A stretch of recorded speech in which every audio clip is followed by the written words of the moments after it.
Want to hear a joke? A non-vegan walks into a climate march. Oh man, I guess we have to send everybody in the background home because they're not as much of an activist as you. And it's great to see that veganism is such a healthy lifestyle. I mean, look at your hairline. Isn't it just perfect? It's about that time of year where girls who have never worked construction a day in their life start wearing these. Those don't look like hard hats, they look like beanies, and it seems like these girls are living rent-free in your head, bro. If you're so secure in your job, then why do you care if someone else is wearing a beanie? I don't understand. I'm not a construction person, so maybe I don't understand the significance of the hat, but to me, it's a fucking hat. Alright, so our next post comes straight from Tumblr, so be prepared to throw up, I guess. Why white people can't have curly hair? Dear white people, no, your hair is not curly. Those are not your natural features. You appropriated curly hair. I don't care if you bitch and moan and claim it's a natural trait. I call no white person is born with textured hair.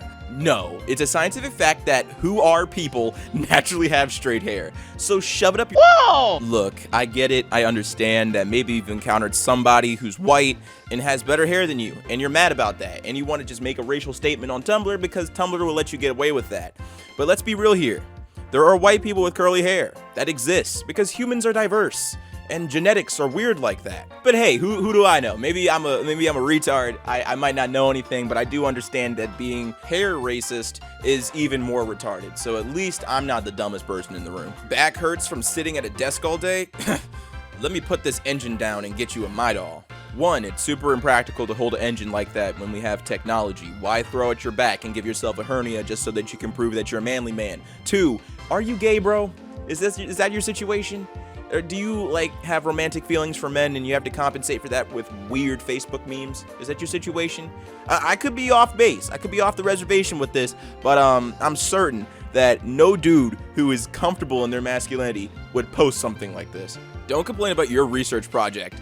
This was my Google. My bad for being born in 2001. I get it that you had to flip through some cards and find a book in a library. I'm so sorry that you had to live in the fucking Stone Age. But for me, I can just go to Google Scholar and still struggle finding research because it's always been difficult.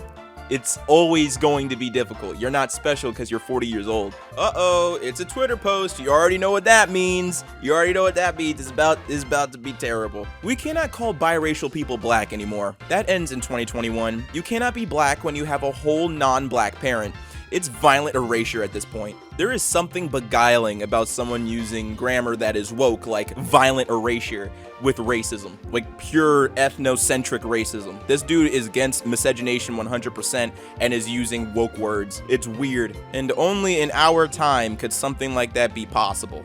You know what? I want to see what y'all can do in the comments. Can you try to be as woke and racist as possible? And whoever wins, I'm gonna feature you in the next video because this has to be an art. You can't mistakenly do this. You have to really make an effort. Kids saying they hate their parents because they didn't buy the latest iPhone for them versus me, who has parents who beats me up every day. You get beat up by your parents every day and you still lose? That's whack. That's crazy. I mean, I would think someone would have daily practice to be able to gap both of their parents. But if you're losing that fight every day, you're in that octagon just getting messed up, that's tragic. In all seriousness though, the fact that you're trying to compare trauma and, I don't know, make other people feel guilty for not being in the same position as you goes to show that maybe your parents aren't doing the worst to you. Maybe you're just LARPing as some sort of abused child because you don't have friends at school. Who knows what your motivations are? But whatever they are, they're whack as Hashtag millennials be like, yo, this Fortnite bangs, or this Black Ops slaps. Oh yeah, well, I went to work today at my tax office banging a real job. Shut up. Liberal Democrats, what? In what way does this have to deal with politics? I don't understand. Do millennials just play Fortnite? I don't even think that's a thing. Fortnite is more of like a Gen Z, Gen Alpha type of game, really. It's really young. Most of the player base of Fortnite haven't even left middle school yet, so that doesn't make any sense. You look old as shit, so you probably don't understand what I'm trying to tell you, but I'm still kind of confused about this entire tweet and where it even came from. The fact that you're over here repping your tax office is somehow simultaneously sad and kind of cool. There's something to respect about somebody being enthusiastic about numbers. But at the end of the day, you're still stupid. While Led Zeppelin are amazing, expecting a 15-year-old girl to like them is a bit much. I loved Led Zeppelin then, and I love them now. LZ transcends age and gender. Age, yes. Gender, no. Majority of teenage girls like pop music. This is a fact. And people who talk like this wonder why they're always single.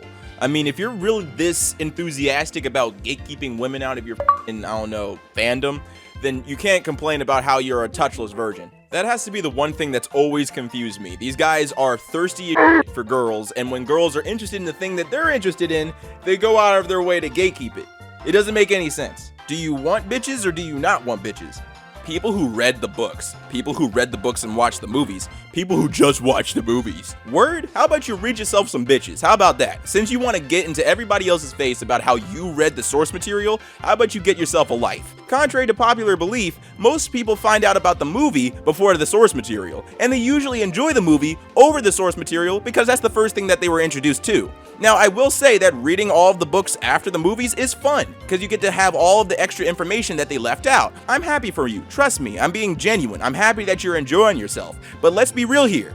You're annoying as Oh, you think it's cold? No, you've never been cold until you've been army cold. Thank you for your service, don't get it twisted, I'm not trying to be disrespectful, but the fact that you couldn't afford college doesn't make your experiences any more valid than mine. I've experienced cold, other people have experienced cold, and everybody's experiences are equally valid, you feel me? And the fact that you went out of your way to post this on whatever social media platform you use is giving me the vibe that you probably weren't in the army, or if you were, your role was pretty minuscule. I'm meant to meet anybody who genuinely experienced this, go out of their way to say stuff like this, you know?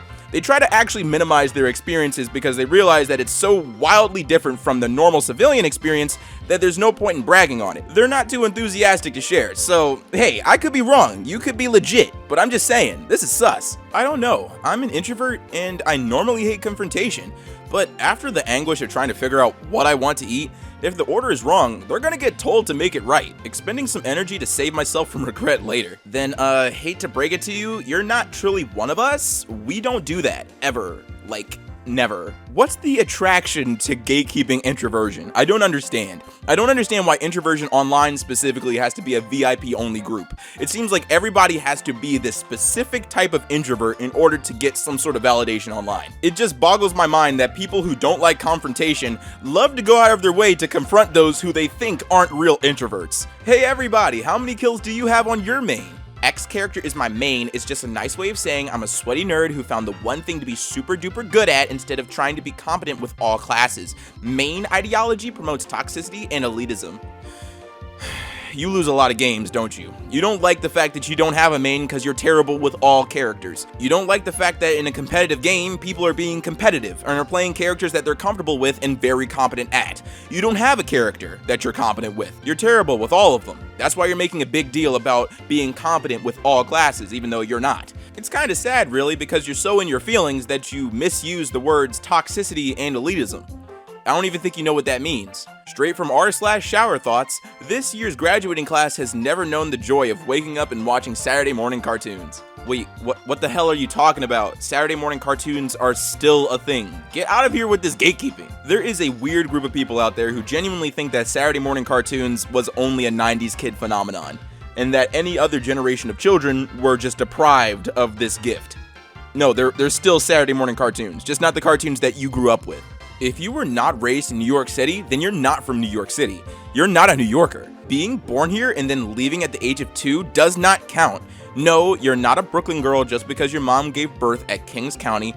People jack, I'm from New York, only thing you've seen in New York is your mom's vagina, and you can't even remember that. Coming here in your 20s for college does not count. You're experiencing New York City through the eyes of a visitor. Us New Yorkers are literally built by this city. The music we listen to, our accents, our slang, our style, etc. all come from this city and being raised in it. Our tough skin has been made by this city. We've endured public transportation since youth, crowds, fast-paced environments, risky situations, etc.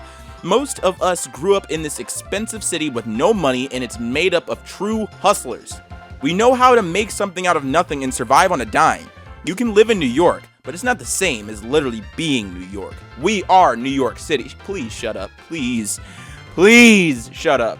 That's all your personality is New York. You don't have anything else. That's all you've got. If someone asked you what your personality is, you'd say the Chrysler Building. Only true music fans will get this. Man, I must be a true music fan for listening to Queen. I must be a super true music fan because I've listened to his most popular song ever. Your first console was a PlayStation. Mine was an Atari. We're not the same. Yeah, no shit, cause you're 50. Everything that happened in your childhood is in textbooks.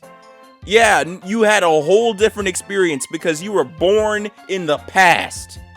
There was still lead in your gasoline, bro. Like, get a grip. If you just recently became a fan of Nirvana, talking about within the past 2 years, don't act like you're a huge fan of them. You haven't listened to them since you were a baby. Shut the f up. Whoa there, I'd slow up. You specifically can't be a Nirvana fan because you have a weak chin. I mean, why else would you cover your chin with that last statement? You're trying to hide something. I don't know, is it your like second face? Is that where your twin lives? Blind woman told to get off bus because guide dogs can't be black. Bruh, imagine being blind and the bus driver's like, you can't come on the bus, dogs aren't black. And you're just there like, what the f is black? And our final post of the day comes from TikTok. If you're not happy single, you won't be happy in a relationship. Happiness isn't found in relationships, it's found by gatekeeping weirdly specific bands and artists online and gaining a sense of superiority by your music taste.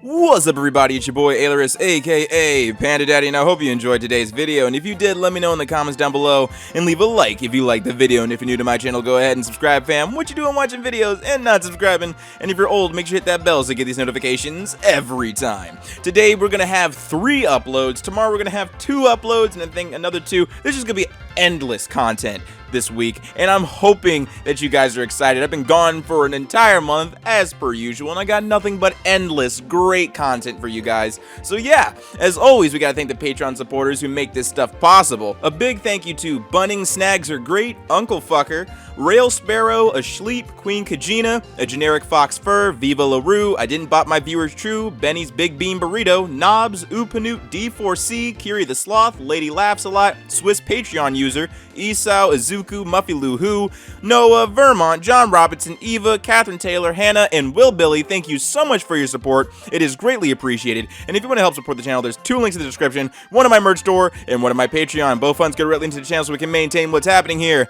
And as always, stay zesty.